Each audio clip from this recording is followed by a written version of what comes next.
This is V, and my most recent read is a book called Nitrate by Silvia Moreno-Garcia. This story is set in the 90s in Mexico City and follows two main characters who both work in and around the film industry at the time. So first we have Montserrat, also called Momo. She is a sound editor, which is apparently a really rare profession for women in Mexico in this time period, and because of this she deals with a great deal of discrimination in her work. Like, her boss is extremely stingy about giving her shifts and projects to work on, and she's often paid less than her coworkers or paid late. But despite this, Montserrat is very passionate about the work that she does. She's very skilled at it as well, and she's very tough, so she's determined to stick it out. At the same time, there's some complicated issues going on in her personal life. Primarily, she's dealing with the fact that her sister was recently diagnosed with cancer, and so she's been pouring a great deal of her time, energy, and money into trying to support her sister in this process and essentially hoping for a miracle. So the second character is her longtime best friend and crush. Or I think technically it's more than a crush, she's been in love with him for many, many years, but also believes that he does not return these feelings. Well, he hasn't really shown any signs of it anyway.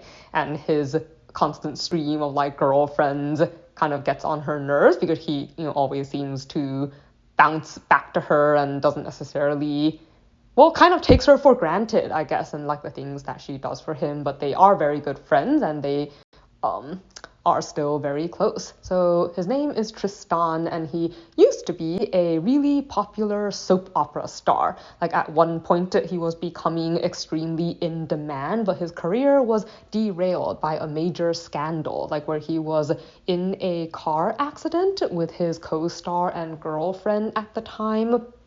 She was killed, and her father, who was very influential, set out to blame everything that happened, the crash, her death, and the entire circumstances on Tristan, even though none of it was actually his fault. And he set out to smear his name really badly in order to protect his own daughter's reputation. And this has cost Tristan a lot of the things that he built up.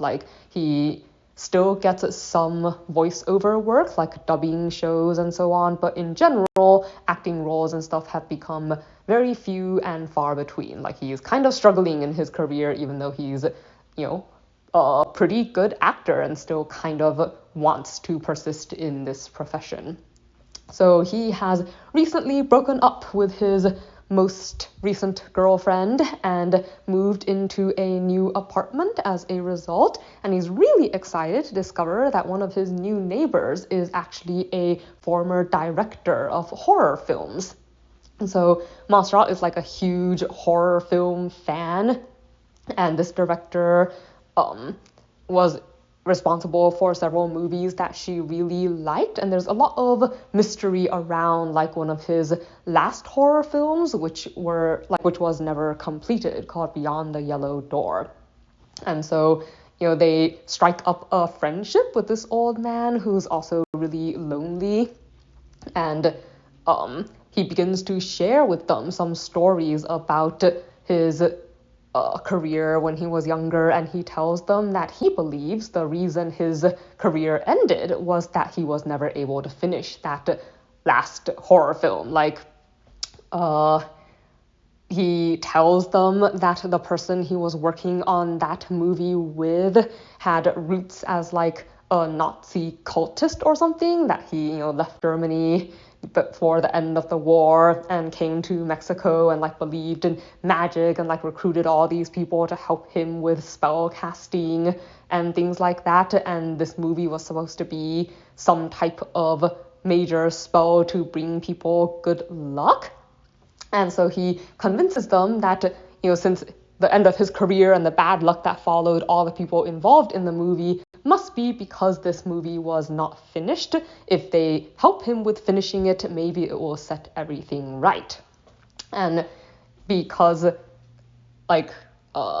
Montserrat kind of needs him to maybe help her with creating a documentary, which she hopes to be able to provide to a TV series that likes to talk about things like conspiracies and whatever in order to earn more money. They agree to help him do this. And, well, obviously, they don't really believe that anything will happen.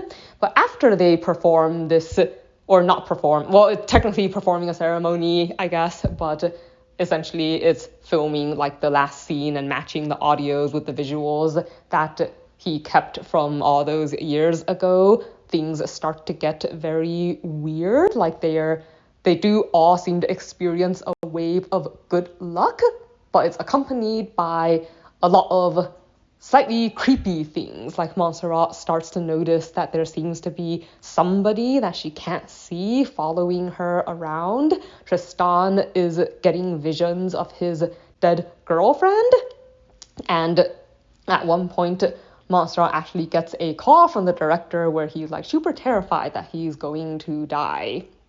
So in order to try to figure out what they inadvertently did and to protect themselves, like they start to really dig into the history of this cultist who was like the ultimate architect of the movie in the past, like what his goals were, what his history was, like what he hoped to do, and like the people connected with him and this incomplete movie.